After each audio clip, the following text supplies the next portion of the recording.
no pueda ver, está sobrando. Aunque no pueda ver, está sobrando. Siempre estás sobrando. Decláralo. Aunque no pueda ver, está sobrando. Siempre estás sobrando. Siempre estás sobrando. Aunque no pueda ver, está sobrando. Aunque no pueda ver, está sobrando. Siempre estás sobrando. Siempre estás aunque no pueda ver, está sobrando. Aunque no pueda ver, está sobrando. Siempre estás sobrando. Siempre estás sobrando. Miracle work, promise keep, light in the darkness. My God, that is who. Somebody declare it with all of your faith tonight. He is making a way. Light in the darkness. Nueva vida, música, contenido y sano entretenimiento. Nueva vida.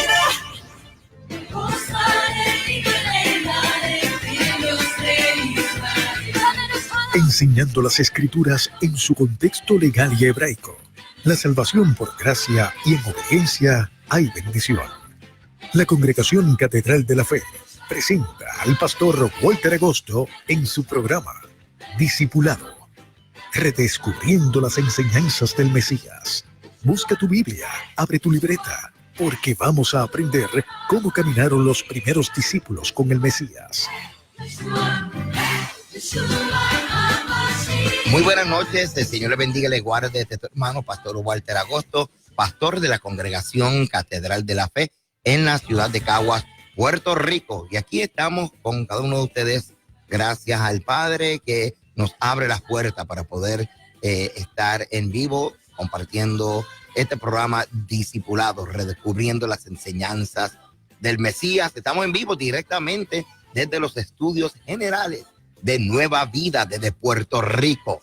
Así que dile a todas tus amistades, a todos tus familiares. Uno siempre dice eso y espero que me hagan caso, ¿ok? Compartan, llamen a sus amistades, porque yo sé que hay mucha gente que les gusta aprender escuchando la radio. Quizás tienes algunas amistades que no están conectados a la computadora como lo estás conectado. Dile, mira, conéctate a la radio, ponle el 97.7 FM. Ahí está el pastor Walter todos los martes a las 8:30. Y aquí a través de mi página Walter Agosto, pastor Walter Agosto en Facebook y Walter Agosto y Catedral de la Fe.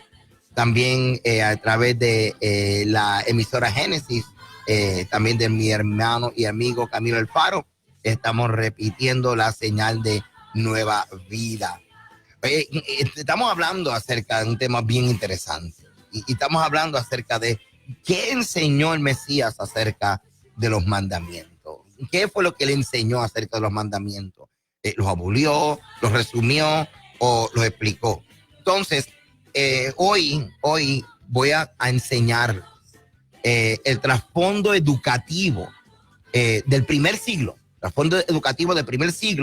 y la cultura judía de la cual pertenecía nuestro Señor Jesucristo, Yeshua. Entonces, ¿por qué esto es importante? Porque vamos a ver en las parábolas, vamos a ver también exactamente en este pasaje de Marcos capítulo 12 que hemos estado estudiando en los últimos 2 martes, que la respuesta que nuestro Señor le da a estos escribas literalmente refleja la cultura judía de nuestro Señor. Esto lo tenemos que considerar, hermano, porque sabemos que nuestro Señor, de hecho, nosotros nos referimos a él como el león de la tribu de Judá, porque él era de la tribu de Judá, okay, de la misma tribu de David, por eso que se llamaba el hijo de David. Pero Yeshua era judío. Entonces, hay una formación cultural que vamos a ver en la forma en que él respondía y hablaba y enseñaba. Por ejemplo, uno de los temas que vamos a estar trayendo los martes son las parábolas. ¿Sabía usted que las parábolas pertenecían a la tradición oral? Sí, hermano, ya 200 años antes de Cristo, ya las parábolas como la del hijo pródigo, diferentes parábolas se enseñaban una forma diferente. Nuestro Señor como que las reformateó y las actualizó alineado con su misión del reino. Pero es interesante nosotros poder ver en las escuelas de formación rabínica cómo estas parábolas eran parte del currículo. Y usted dirá, pero pastor, yo creía que estas parábolas nuestro Señor como que se las inventó en el aire. No, eran parte de la tradición judía, relatos de la tradición judía de cómo traer diferentes clases de enseñanzas. Y vamos después a una enseñanza a hablar acerca del Padre Nuestro.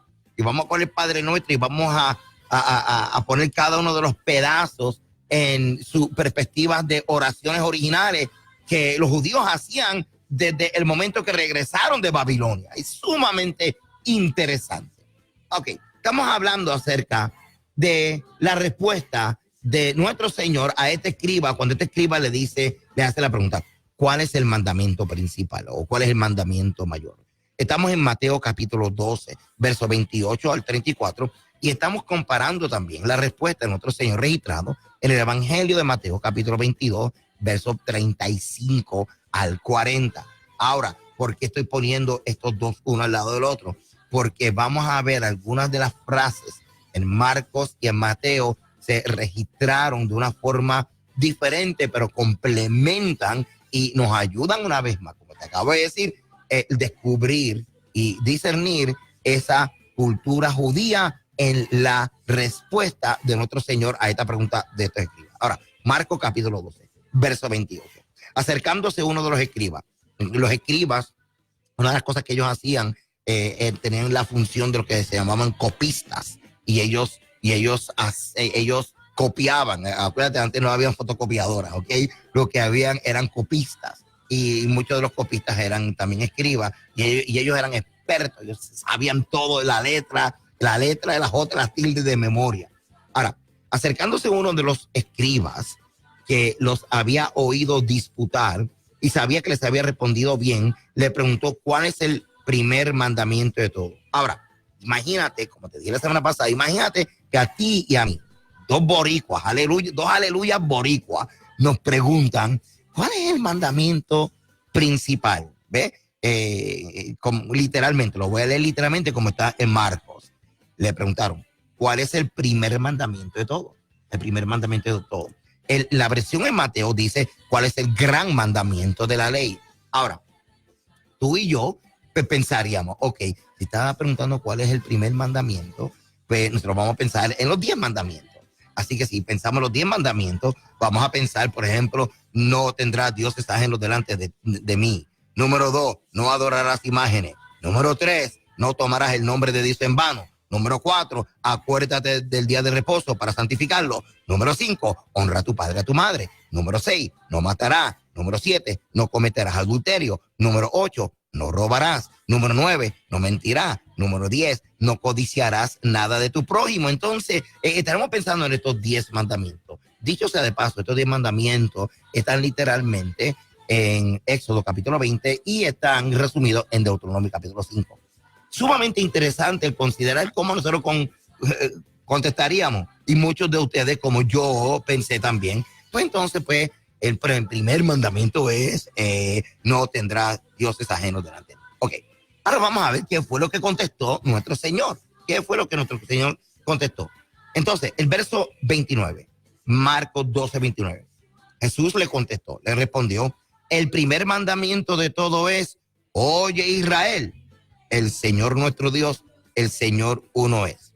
Y amarás al Señor tu Dios con todo tu corazón y con toda tu alma y con toda tu mente y con todas tus fuerzas. Este es el principal mandamiento. Entonces uno dice, hello, para, stop it. ¿Qué está ocurriendo aquí? Le están preguntando cuál es el primer mandamiento. El primer mandamiento hasta los católicos, los pentecostales, los cristianos, todos lo sabemos que es: no tendrás dioses ajenos delante de mí. ¿Qué le pasó a Yeshua? ¿Qué le pasó a Jesús? ¿No entendió? Lo que pasa es que tú y yo no estamos entendiendo lo que está ocurriendo en esta conversación. Son dos judíos hablando. Y aquí en el Evangelio de Mateo es donde vemos más claro. La pregunta, que es la que le da la dirección a Yeshua, el contestar con la forma que le contestó. Y Mateo lo registra de esta forma: ¿cuál es el gran mandamiento de la ley? Ahora, si tú vas a Israel, si tú le preguntas a cualquier judío, ven acá, ¿cuál es el primer mandamiento?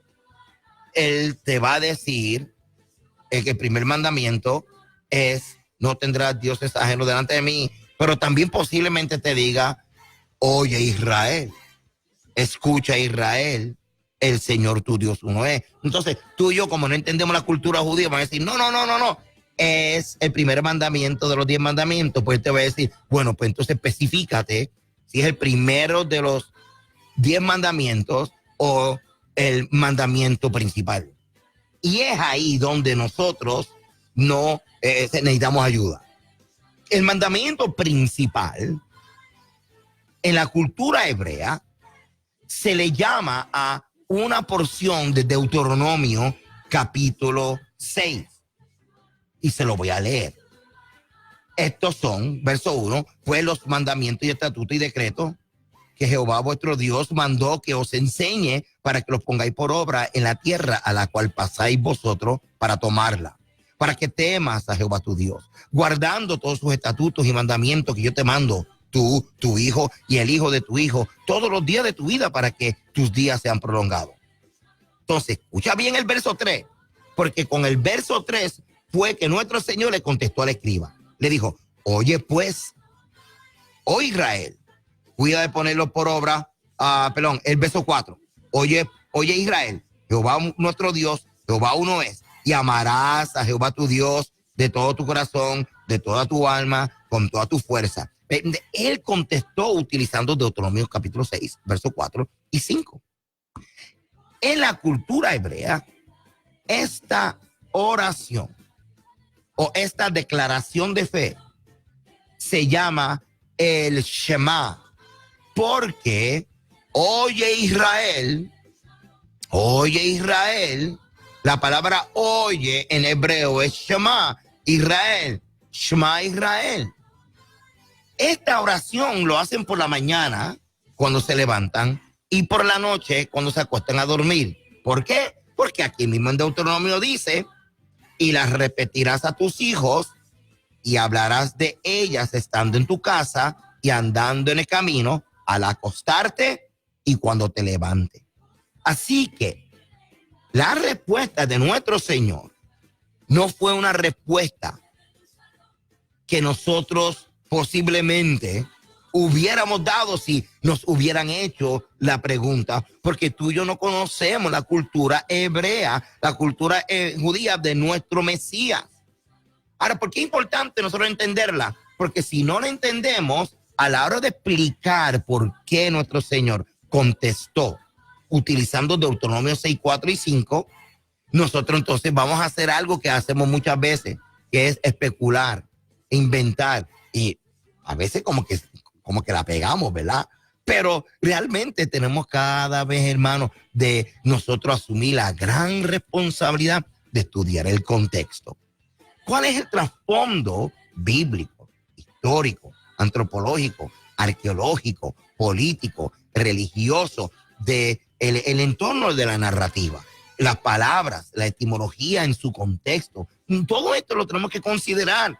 Así que esto es lo que está ocurriendo. Ahora, hay otra parte de la respuesta que no lo vamos a ver hoy, porque ya que estoy diciendo que lo que estamos viendo es la cultura judía, la cultura hebrea, fácilmente expuesta en la respuesta de Yeshua, quiero hablarte un poquito acerca de la formación de un niño, de un joven en el tiempo de Yeshua, la formación.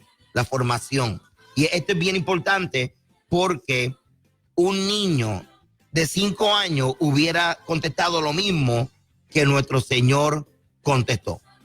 Un niño de 5 años.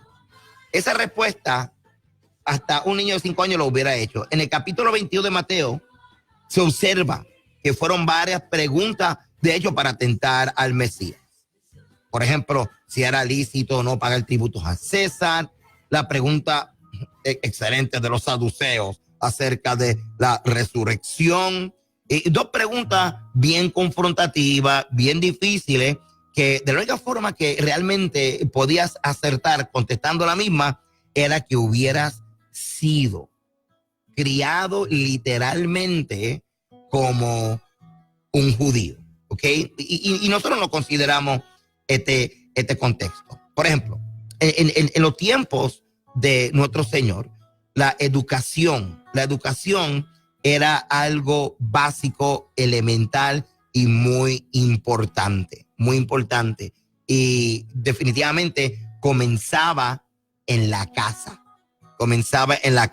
Y no se delegaba. Definitivamente era parte de la responsabilidad del hogar el formar a ese niño. De hecho, la conducta de ese niño caminando en obediencia iba a traer honor o iba a traer literalmente vergüenza al hogar. Ahora, vamos a hablar un poquito acerca de el proceso educativo de los niños en el tiempo de nuestro Señor. Cuando el niño tenía aproximadamente de 5 a 6 años, entraba en lo que se llama casa del libro o casa del escriba, lo que se llama el Beit Sefer. Aquí en el Beit Sefer se estudiaba el Pentateuco, la Torá, estudiaba la Torá, y aquí los niños comenzaban a relacionarse con Génesis, con Éxodo, con Levítico, con Número y con Deuteronomio. Dicho sea de paso, uno de los libros que más los niños se le enseñaba y realmente eran unos expertos. Literalmente estamos hablando del libro de Levítico. Realmente no sé ahora mismo cuál es la estadística, pero hace como unos 10 o 15 años atrás leí en una estadística que muchos de los predicadores, menos del 5%, dominaban a ciencia cierta el libro de Levítico, tanto como para enseñarlo y desarrollarlo responsablemente en su prédica. Y porque este libro de Levítico, mucha gente piensa que es un libro lleno de ceremonias muertas. Sin embargo, en nuestra cultura, a nosotros nos enseñaron en nuestra formación religiosa lo que es las cosas de la iglesia y las cosas seculares. Sin embargo, la formación del niño en Israel no le enseñan la diferencia entre las cosas de la iglesia y las cosas seculares. Le enseñan a distinguir entre lo que es santo y lo que es común. Santo y común, ¿ok? Así que es bien diferente nuestra experiencia y nuestra formación.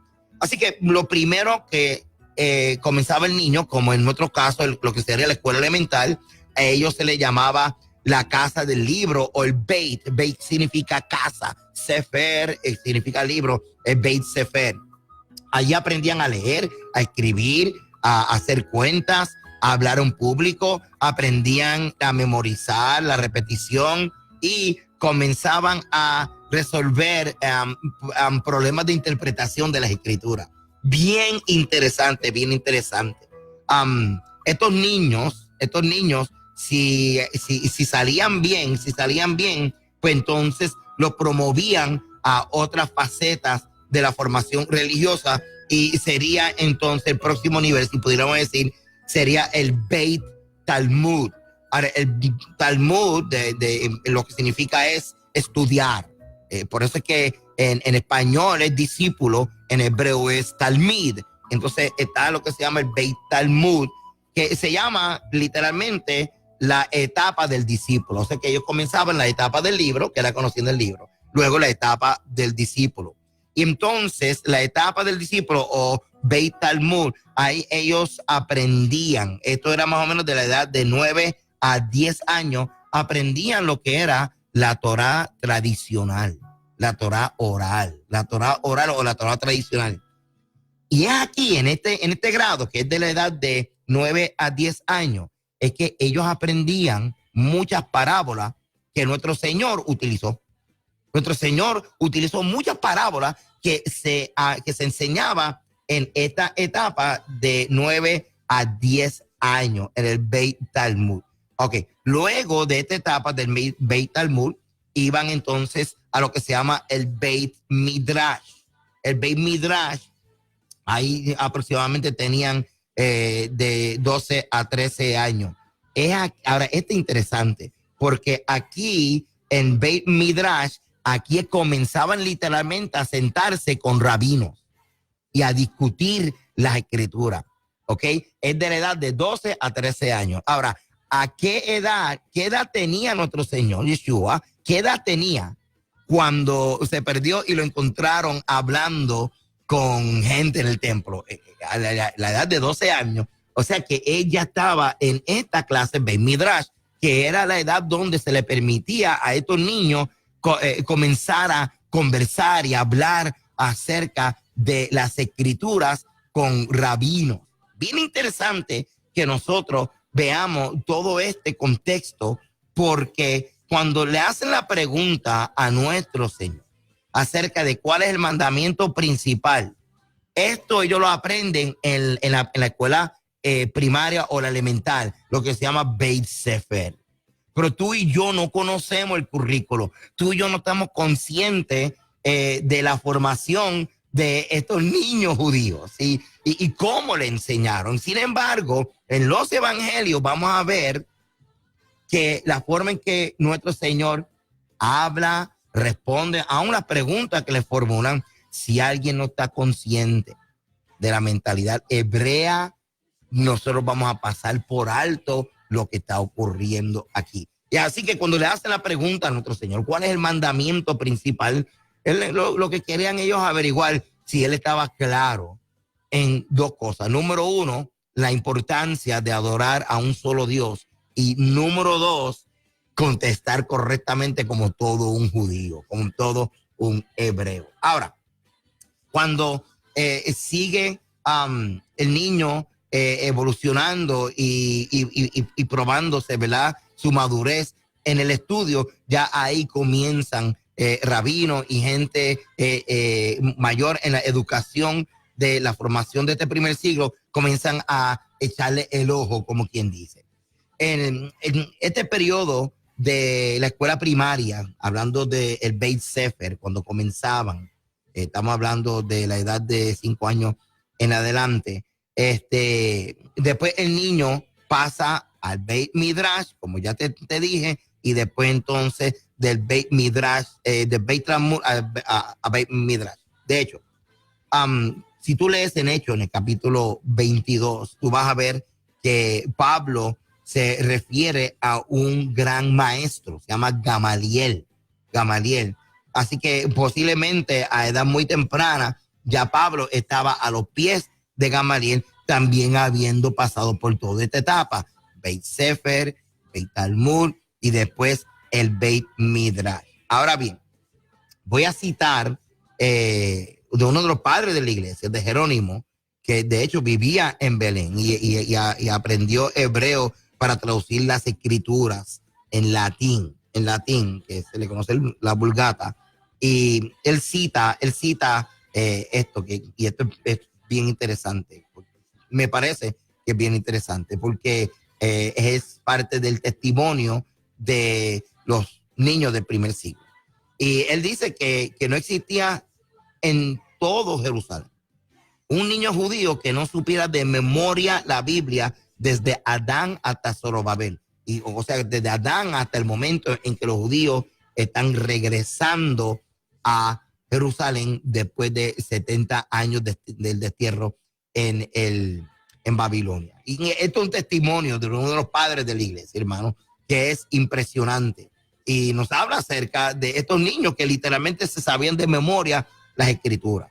Vamos a ver que cuando los rabinos comenzaban a formar sus escuelas, las escuelas eran aproximadamente de unos 80 seguidores. Y nosotros vemos que la Biblia registra que nuestro Señor tenía 70, en una ocasión tenía 70. Y eso quiere decir que ya él llegó a tener ese impacto, esa influencia como rabino en toda Judea, especialmente donde él tenía su mayor interés, que era en Galilea. Ahora mismo, quiero regresar analizando la respuesta de nuestro Señor, de Yeshua, porque le preguntan cuál es el mandamiento principal y él contesta contrario a nuestra expectativa. No contesta utilizando el primer mandamiento de los 10, sino contesta utilizando Deuteronomio capítulo 6, versos 4 y 5, que luego, ahora nosotros sabemos que lo que él estaba refiriéndose era a una declaración de fe del pueblo de Israel en su fe monoteísta, donde dicen: oye Israel, el Señor tu Dios uno es, y adorarás al Señor con toda tu fuerza, con toda la fuerza de tu alma, con toda la fuerza de tu mente, con toda la fuerza de tu corazón. Y esto literalmente nos pone a nosotros entonces a la asignación de que tenemos que reconsiderar el contexto en las palabras aún más sencillas de nuestro Señor. Ahora, cuando analizando la respuesta del Mesías, él se refiere a dos mandamientos. Primero se refiere al mandamiento de obedecer los estatutos del Eterno y de enseñarle a tus hijos antes de acostarse a dormir y por la mañana la importancia de las mismas. Así que la primera parte de la respuesta es de Deuteronomio capítulo 6. La otra parte de la respuesta es en Levítico. No vamos a entrar en ello ahora. Pero estos dos mandamientos encierran todos los mandamientos y el estilo de vida de obediencia que se espera que todo creyente tenga. Porque encierran mi relación con Dios y mi relación con mi hermano, mi relación con mi prójimo. Así que Yeshua lo que nos está diciendo es que si tú vas a guardar los mandamientos, vas a tener que tener claro que sobre todas las cosas, el espíritu o la actitud que sostiene la observancia o que sostiene todos los mandamientos debe de ser amor a Dios y amor al prójimo. Te lo voy a poner en marro habichuela. Te está diciendo que si tú vas a guardar los mandamientos y no lo vas a hacer porque a través de la obediencia estás demostrando amor a Dios y amor al prójimo, no lo estás haciendo bien. El amor tiene que ser ahora la razón de ser de mi obediencia. No es porque ahora encontraste una religión y encontraste unas normas, sino que ahora encontraste la forma bíblica y legal de cómo expresar amor a Dios y amor a tu prójimo. Y eso es lo que nuestro Señor está diciendo aquí. La pregunta del escriba no contradice el Pentateuco o la Torá, no anula los mandamientos, no cambia los mandamientos. Él se está refiriendo al mandamiento principal, tú y yo pensamos que es el primer mandamiento.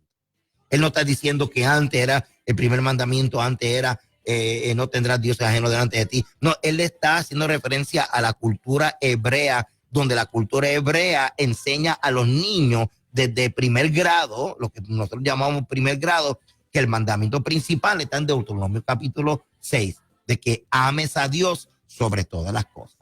Y que ese amor a Dios debe de ser la motivación para tú obedecer los mandamientos. Si tú no obedeces si tú obedeces los mandamientos y no tienes amor a Dios, de nada te sirve. Oye, eso suena como a Pablo, ¿verdad que sí? Pablo dijo: mira, ¿de qué vale que yo queme mi cuerpo, que yo haga todo esto, que yo de mi cuerpo queme mi cuerpo y que yo haga tantas cosas y no tengo amor? De nada me vale. ¿Por qué Pablo está hablando así? Porque Pablo es un judío y Pablo sabe que si tú vas a obedecer los mandamientos y no hay amor, nada eres. Toda la mañana y todas las noches el pueblo hebreo hace lo mismo. Recita el Shema Israel. Y en el próximo programa se lo voy a enseñar en hebreo y le voy a decir una historia que le va a tocar el corazón. Que le va a tocar el corazón mucho acerca de esta oración o esta declaración de fe. Así que la pregunta del escriba no contradice la Torá, no dice que se cambiaron los mandamientos, simplemente nos hace entender que hay una conversación entre dos judíos y que nosotros no entendemos el contexto a la hora de decir cuál es el mandamiento principal. Ahora, Yeshua, cuando responde, que responde muy bien, lo que está haciendo es que está poniendo las cosas en su lugar. Él entiende que hay un mandamiento que está sobre todos los mandamientos, y no es que un mandamiento resume los demás o ese mandamiento desplaza a los demás. Es que hay un mandamiento que sostiene los demás mandamientos. Esa es la forma correcta de verlo. Muchas personas creen que lo que Yeshua contestó era un resumen, pues que ya no hay que obedecer los mandamientos, que solamente hay que amar a Dios y al prójimo. Ok, pero ¿cómo es que se ama a Dios y cómo es que se ama al prójimo? ¿Cómo? Pues la respuesta de cómo se ama a Dios y la respuesta de cómo se ama al prójimo lo vas a encontrar en los mandamientos. Así que lo que Yeshua y lo que el escriba están diciendo no es que están resumiendo los mandamientos ni la están anulando, sino que está hablando acerca de que hay un mandamiento que va por encima de todos los mandamientos y se llama el amor. Se llama el amor. Ahora,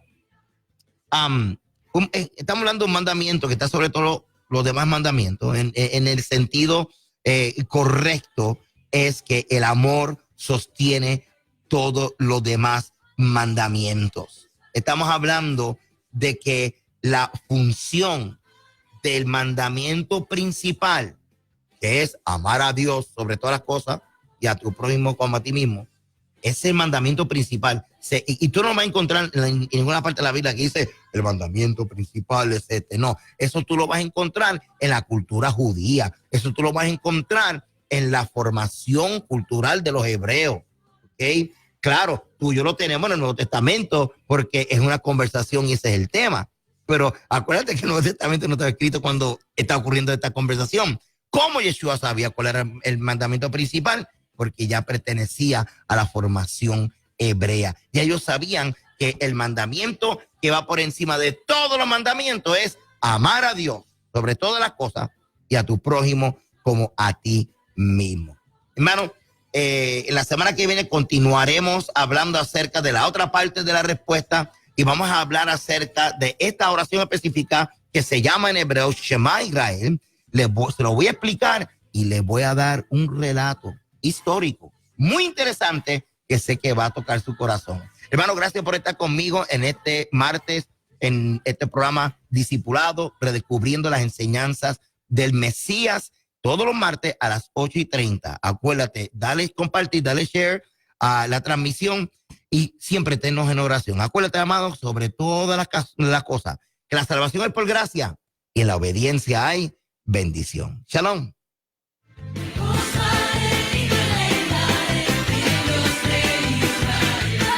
Gracias por sintonizarnos en Discipulado.